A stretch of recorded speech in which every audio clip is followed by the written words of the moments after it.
Sean Astin is here. Sean, you have got to be the most beloved man in movies.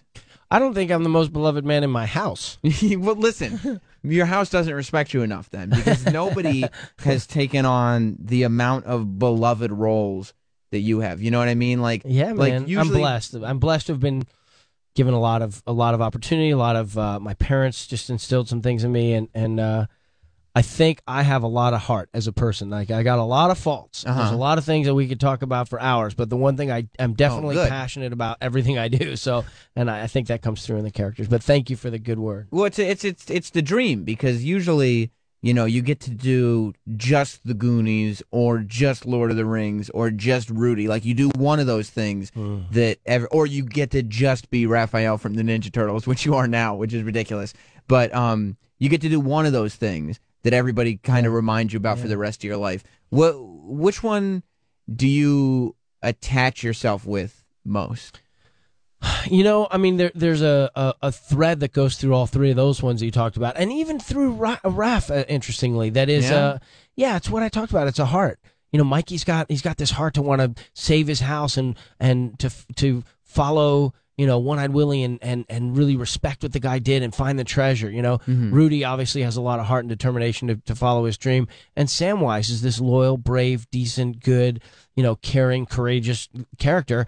And Raphael, he's tough as nails. He'd rather fight than talk, but at the same time, you know, he'll, like all the great comic book characters, the Thing or the Hulk or whatever, there's a pathos to him that when he looks over at the rest of his brothers and he kind of sees what they're doing is good, or that they're helping people, he kind of there's a sweetness to him. So, and that's what you kind of attach yourself to.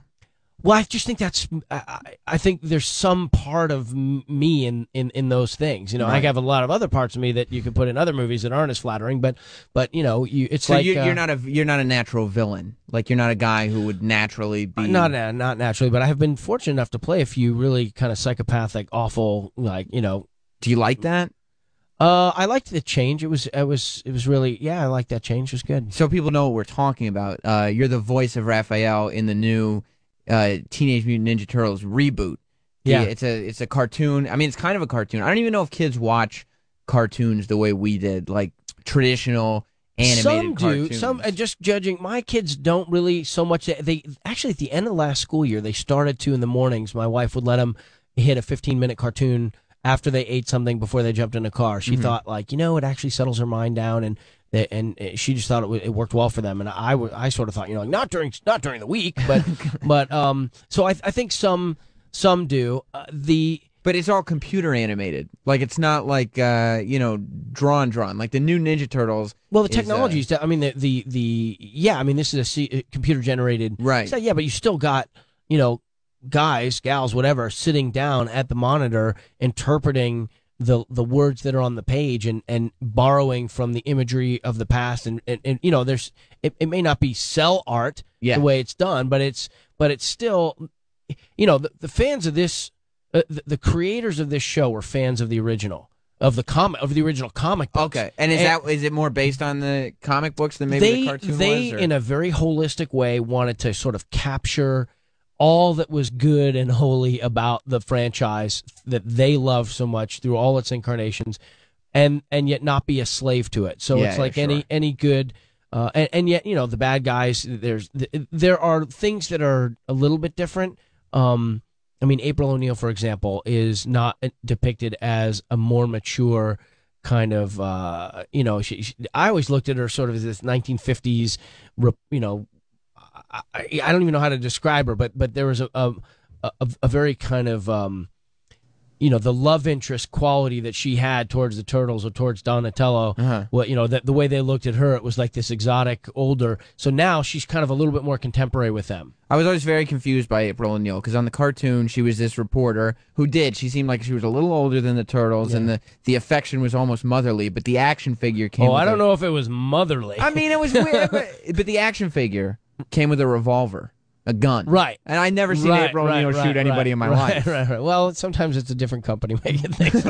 But the point is that they love the show, and so they're, if you look, have you seen it? Have you seen any of the show? Yeah. I watched so you can tell, like, it's and tell me if you agree or disagree, but I think if you freeze frame it, and it's one of those, an urban scape, and you can see you can almost see like graffiti on the wall, 3 layers back. For sure. Or you can see different kind of lighting in the streets, two streets behind. So there's a lot of depth to it. And then the fight sequences, for example, the choreography of them, you really feel the weight of the turtles. They've got that comic book kind of bigness to them. They're kind of larger than life, and in some ways, just that cartoon, that the essence of a cartoon, which is just not real. Je ne sais quoi. Je ne sais quoi. It's an ephemeral, fleeting quality that we have. No, but the point is but it still looks like a movie. Yeah, it definitely does. It was definitely cinematic, which was interesting because and a traditional cartoon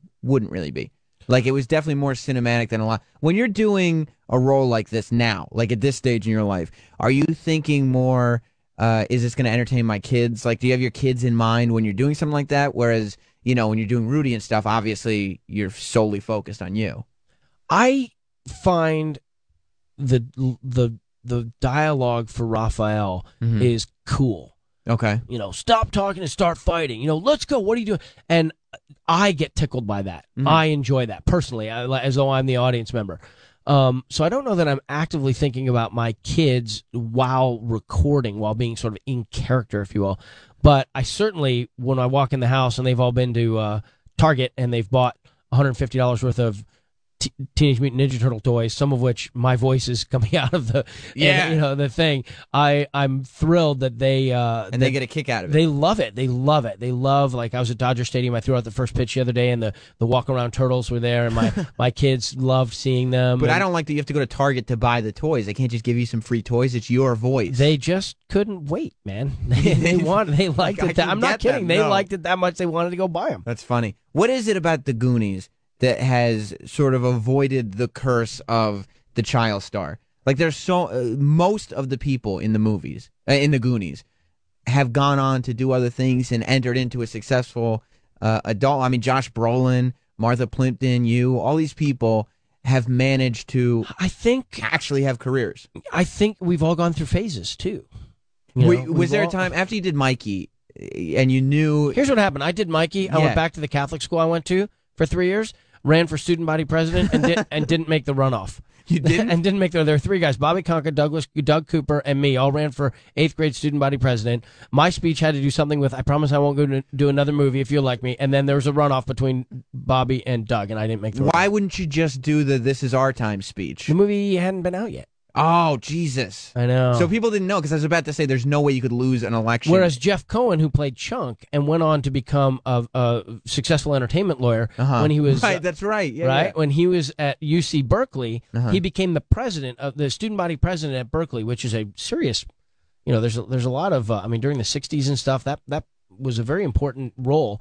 He got elected by handing out lollipops with little tag on it that said "Chunk for Prez." That's all you need. I know. I would imagine that after that movie did come out and your classmates saw you in it, you had to be... Were you the most popular kid, or was there jealousy? I don't think they gave a rat's ass. What school did you go to? Well, at that point, I was at snooty school did you go to? No, it wasn't snooty. It's just like, once you...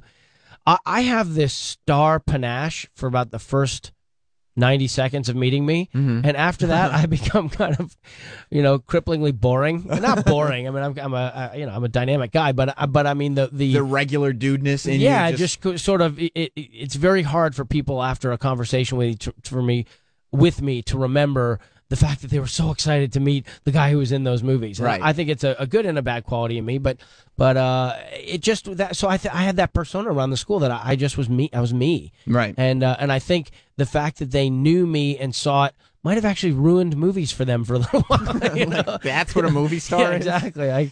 Were you ever worried, like, maybe it wasn't after Goonies, maybe it was after Rudy or something, that was the role? Like, I mean, obviously now you know that your career is long, and after Rudy, I went back to LA, and my wife and I went to community college. So you just do these massive movies, and then you go to school for a while. That's exactly right. That's the formula. That's exactly right. And I did a short film that was nominated for an Oscar, but we couldn't celebrate because we were late for Spanish class with Mr. Rodriguez, Senor Rodriguez, at Los Angeles Valley College. The Senor didn't give you a break?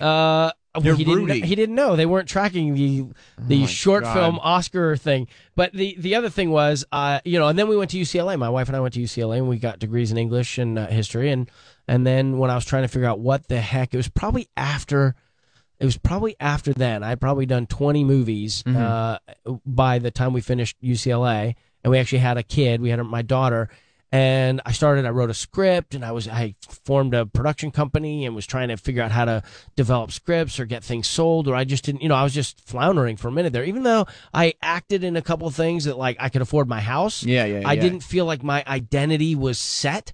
And I was actually, for the first time, really, because I had always oriented my life towards college. And so even though I went to college later, everything that I would do, the success that I had, the movies I would do, the world travel, the publicity tours, the fan, all that stuff was like, well, that's really cool, but I'm on my way to graduating from college. This is a break right now. This is a cool thing that's supporting that. And then when I finished college, I was like, uh-oh, now what? Now this is life. And it was at that moment that I got Sam.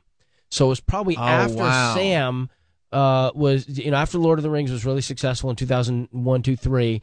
In those years, when my head was flipped upside down from the power of that success of the films, and then what? Too. You did Lord of the Rings, then you went to grad school. I want to go to grad school, actually. Of course. But I think at that point I was kind of dialed in the way that you're asking about. Yeah. That's probably the first time I really felt that. Were you surprised when after Lord of the Rings came out, especially after maybe the second or third movie, that people were starting to say, the way we were talking about sexual tension between the Turtles and April, that there was sexual tension between Frodo and Sam? Well, Sir Ian McKellen, who is a very proud, he's a phenomenal, world-renowned Shakespearean actor, and Magneto, and a lot of other his brilliant roles, Gandalf, and so forth. When he did Saturday Night Live, he, on his a monologue, came out and talked about how great it was to be in America because he could be a proud gay man, and he sort of came out to the world on Saturday Night Live, even though he's already out. But when we were in New Zealand doing some pickups, Ian pulled the hobbits into this room. That sounds terrible, but he where there was a computer, and he was like, "You guys look at this," and he showed us some of the erotic fan fiction. Yeah, and he was thrilled. I mean, he had taken us all to like a gay nightclub during the filming and stuff, and he's just to kind of share with us his way of being and his fun, and so here he was showing us, and we got a kick out of it. So the more that kind of became a thing, I just enjoyed it. So when you saw it, I wouldn't call it sexual tension with the Turtles. I think it's romantic tension. Oh, of course, because who knows what's going on with those turtles? You can't see is the only thing. But so you saw this fan fiction while you were filming? One of the pickups. We did the whole movies, which were 2 years, and then we would go back each time and do another couple months of filming to additional scenes that they would shape. But you never played gay. It was just how it was interpreted. Listen, man, you can judge. You see the movie, judge for yourself. I will. I have been interpreting. Real quick before you have to go, because lots of people want to talk to you. Did your wife ever get creeped out at the amount of man love you get for Rudy?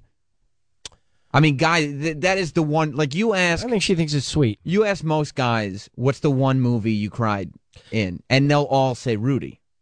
Well, yeah. I always have these big football players come up to me and they're like, dude, come here. Come here. I got to tell you something. I cried in that movie. Okay, don't tell anyone. They just hug you. I cried in that movie. Thank you. I needed it. I'm like, that's good, man. That's good. So, no, I think she feels that it's sweet and she likes it. She probably likes that better than a bunch of groupies coming up to you. Well, Raphael is a badass turtle, and so I have every expectation that there will be a lot of attention that he gets, and so finally the groupies come. Yeah, well, I think my wife will be relieved that it's Raphael getting it, not Sean. Yeah. Well, listen, the Ninja Turtles are on the new Ninja Turtles Saturdays at 11 a.m. on Nickelodeon. It's like, if you're you remember watching Ninja Turtles when you were a kid. Now, if you have kids, put them in front of the TV. Ninja Turtles is on. Nickelodeon has spent so much time, energy, money, and creativity to get this right. They're really passionately behind it. And so Turtle fans are going to be, older Turtle fans are going to get to turn their kids onto it. New Turtle fans are going to develop. Gosh knows what it's going to look like at Halloween with turtle costumes. And all the young dads can vicariously relive their childhoods through their kids by buying them all the Ninja Turtle toys that they had. Do you get a cut of the Raphael toys? I get I think I get a $1.50 for ones that have my voice in them. Well, get the talking ones then. Thank you. Thank you very much, Sean Astin. Thanks, man.